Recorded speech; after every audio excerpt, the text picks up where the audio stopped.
குரு, சீடன்லாம் இருந்த அந்த காலத்துல, சீடன் என்ன பண்ணியிருக்கான், ரோட்டு பக்கமா போகும்போது ஒரு பைத்தியக்காரன பார்க்குறான். பைத்தியக்காரன் ரொம்ப ஆர்ப்பாட்டம் பண்ணிட்டு, கல்லெல்லாம் எறிஞ்சுக்கிட்டு எல்லாம் வம்பிழுத்துக்கிட்டு இருக்கான். அவன பார்த்தோன்னே பாவமாயிருது. அதனால சீடன் வந்து அவன கூட்டிக்கிட்டு குரு கிட்ட கூட்டிகிட்டு வரான். குரு என்ன சொல்கிறாரு, அவனை போய் ஒரு வாரமாக உட்கார வச்சிரு, அவனுக்கு தேவையான சாப்பாடு தண்ணியெல்லாம் கொடுத்துரு. ஆனால் அவனை சாப்பிடவோ இல்லை அவன்கிட்ட எந்த வேலையோ இல்லை இதை செய் அதை செய்யணும் எதுவுமே சொல்லாதீங்க, உங்கள் வேலையை நீங்கள் பாருங்கள் அப்படின்னு சொல்லிட்டாப்புல.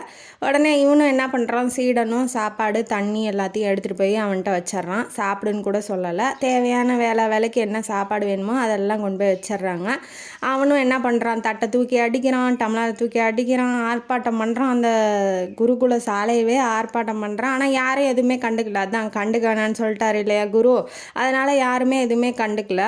அவங்க வேலையை பார்க்கும்போது ஆர்ப்பாட்டம் 2 நாள் பண்ணால் 3ஆவது நாள்லாம் அமைதியாகிடுறான். குருக்கிட்ட போய் உக்காந்துடுறான். குரு வந்து எனக்கு ஏதாவது ஒரு தியானம் சொல்லி கொடுங்க குரு அப்படின்னு சொல்லி கேட்குறான்.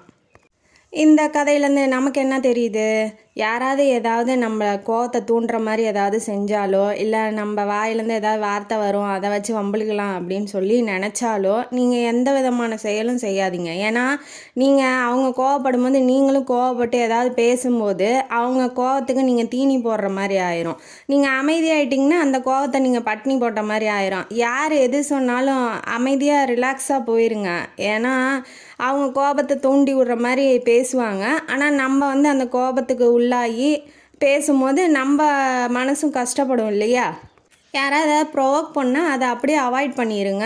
உங்கள் வேலையை நீங்கள் பாருங்கள். அந்த குரு சொன்ன மாதிரி உங்கள் வேலையை நீங்கள் கரெக்டாக பாருங்கள். கடவுள் நிச்சயமாக அந்த செயலுக்கான பலனை கொடுப்பாரு அப்படிங்கிறது இந்த கதையோட கருத்து. இந்த கதையும் காணொலியும் உங்களுக்கு பிடிச்சிருந்தா லைக் பண்ணுங்கள், ஷேர் பண்ணுங்கள், சப்ஸ்கிரைப் பண்ணுங்கள், கமெண்ட் பாக்ஸில் கமெண்ட் பண்ணுங்கள். நன்றி மக்களே.